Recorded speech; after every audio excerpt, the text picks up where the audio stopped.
and welcome to I-24 News Defense Magazine. I'm Alon Ben David with your weekly review of security, intelligence, and strategic affairs. In this edition, the 20th Israeli Knesset was elected last week. What will be its biggest security challenges? The privatization of Israel military industries is moving ahead, and the US Navy has developed a new firefighting humanoid robot. All of this and more coming right up. The Finance Ministry recently published a tender for the sale of Israel military industries on Thursday as it moves ahead with the process of its privatization. Lauren Izo reports. Israel Military Industries is officially on the market. The Israeli government decided in May 2014 to move ahead with privatizing IMI and selling the company to a private investor. The company has a net worth of about 2.5 billion shekels and around 9 billion shekels in backlogged pre-existing orders. The company's arsenal includes assault rifles, handguns, machine guns, missiles, grenades, and various protective armor. Classified programs, however, will be kept in government hands. The remaining programs that are not sold will be managed by a government-owned corporation called Tomer Systems. The government has set up a thorough screening process for potential investors. The sale will be open to Israeli companies or Israel-based companies, but also to foreigners that hold at least 90% stake in an Israeli company. Ahead of the sale, the Israeli government has made clear that any investors must continue to operate the company on Israeli soil and prevent the leakage of vital security information. In preparation for the privatization, the state let go some 1,170 IMI employees, while another 950 will be let go ahead of the sale. By the year 2020, IMI will operate completely from a site in Ramat Beka in the Negev and will free up prime real estate in the central region of the country from which it now operates. And we are now joined by Ori Yogev, Director of Israel Government Company Authority, who leads the privatization process. Mr. Yogev, thank you for joining us. Thank you. The privatization of IMI has been in the air for 15 years. Is it actually going to happen this time? I think that we have a fair chance this time to finalize the privatization of the company. As you know, we published weeks ago to the public announcement that people can come and make offer. The roadshow is going to be after Passover, after Easter, and we are fairly optimistic that we'll finish it this year. How many employees will you lay off and how many will you keep? In the last few months, there are some 800 people that left IMI.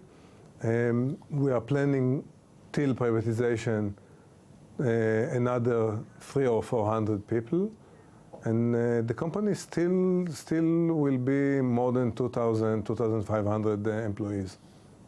What will be done with the division developing rocket engines for Israeli missiles? There is a part of the company, part of the division that you spoke about, that will be separate from IMI and will be a separate independent government company, but it's something like 10-15% of the business. So what do you consider as the attractive part of IMI for potential buyers? I think that first, IMI is a very, very strong global brand connected to the Israeli Defense Ministry with a lot of experience in real battles. And basically, I think that all part of IMI is very, very interesting for people from the industries.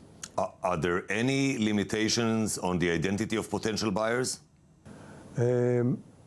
The company will be still Israeli company. The board of directors will be from Israelis that have security assurance to handle it. And part of the ownership will be 10% Israeli ownership. But the company is open for foreign investors, especially from the West, US or Europe.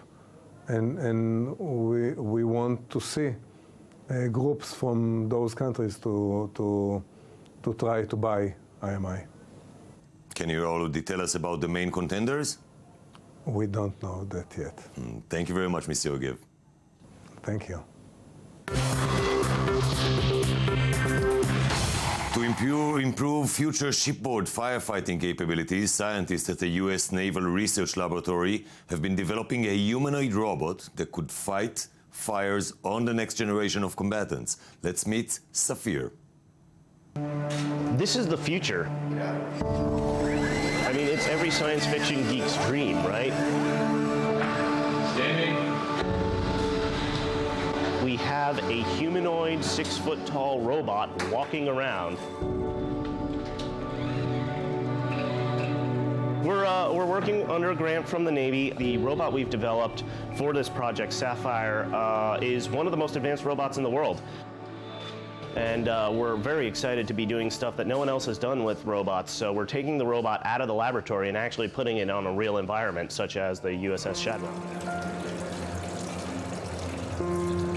The reason why we use this, I don't know if you caught it yesterday, John was saying, you know, we use this for clean burn. There's all sorts of challenges that are involved when you take robots out of a laboratory. There's smoke, there's heat. We are by no means done. There is so much more to do to make these something practical that the Navy's really going to be able to use. Don't think it's going to replace you.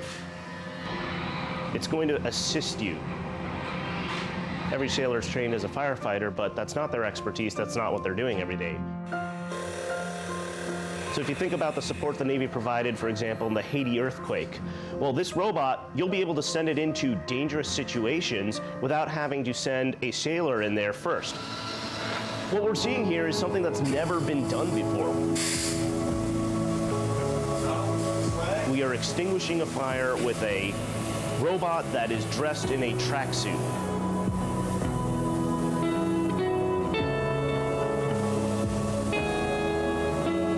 So we hope we can keep pushing the technology with the help of ONR and stay at the forefront of robotics research.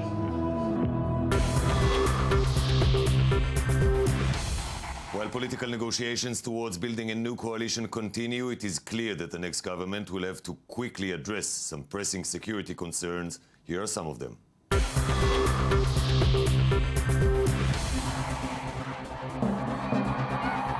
The first challenge is dealing with the Shiite radical axis led by Iran. While Iranian nuclear program is still a future threat, a more immediate one is Hezbollah and Syrian rockets and missiles. Another growing challenge emanates from the cluster of threats posed by the conflict with the Palestinians. In Gaza, if there is no dramatic development, another round of fighting with Hamas appears viable. In Jerusalem and the West Bank, a major flare-up of violent riots and unorganized terror could continue to develop. In the international arena, the Palestinians are working to deepen Israel's diplomatic isolation.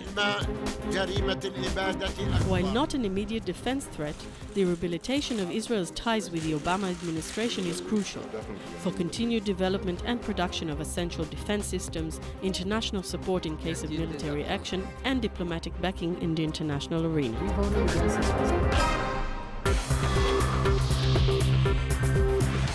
Joining me now in the studio is Yoav Limor, senior defense correspondent and analyst for Israel Hayom Daily, to discuss these future security challenges. Pleasure to have you here. Hi, Alon.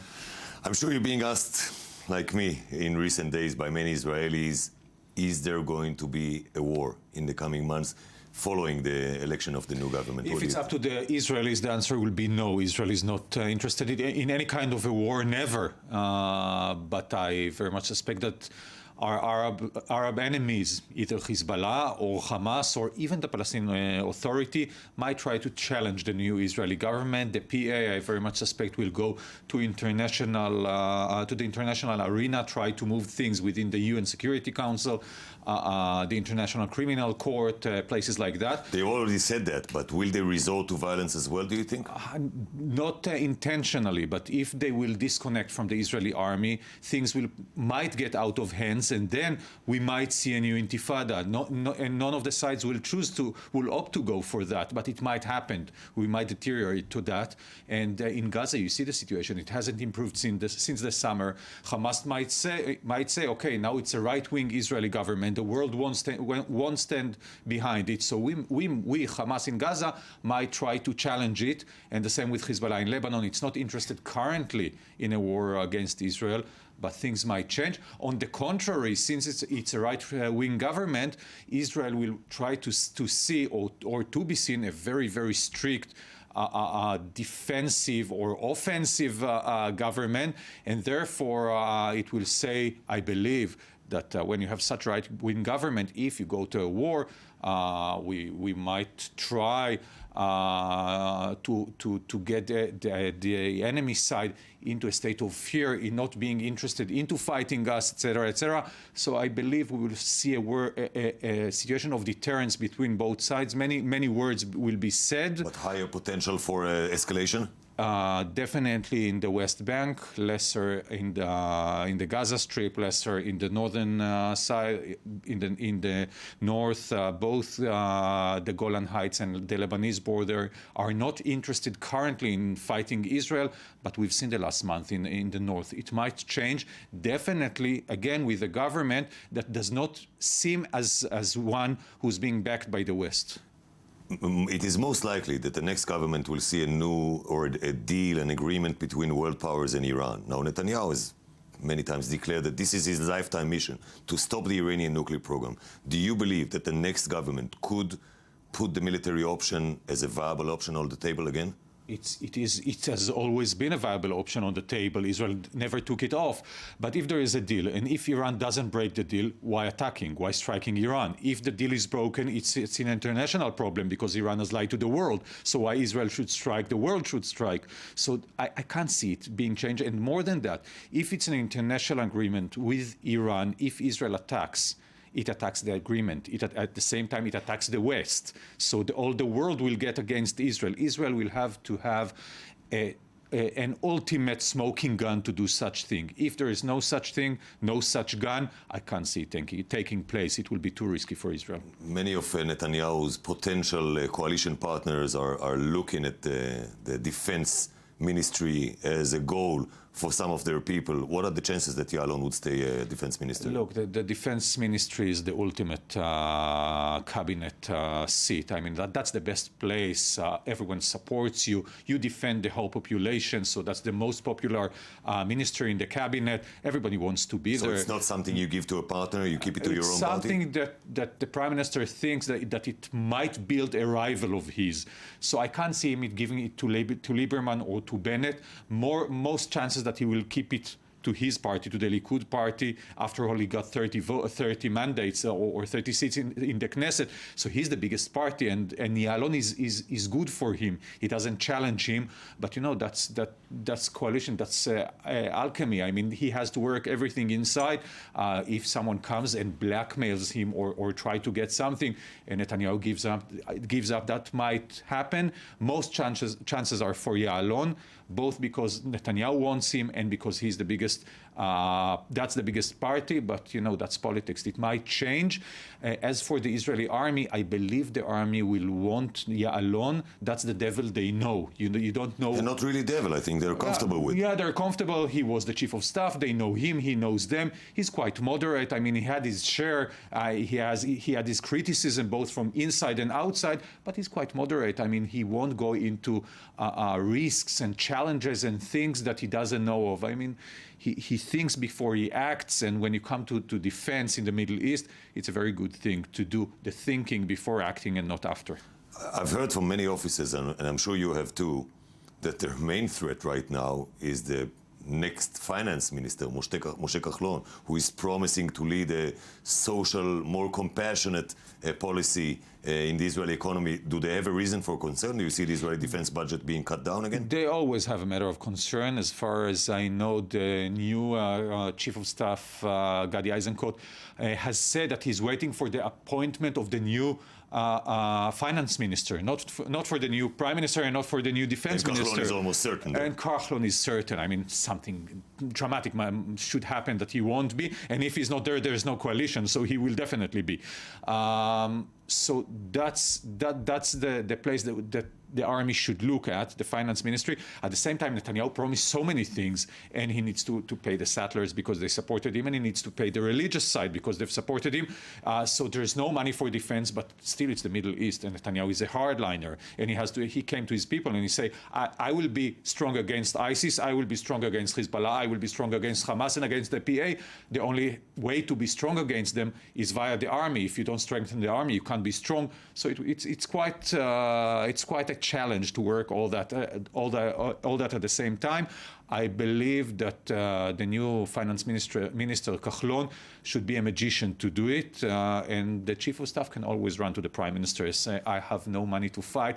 And it always worked. It has been working for 67 years. It will keep on working. We need magicians. Yoav Limor, thank you very much for joining us. That's all we have time for today. Thank you for watching. Join us again next week for another Defense Magazine. Have a safe night from Jaffa Port.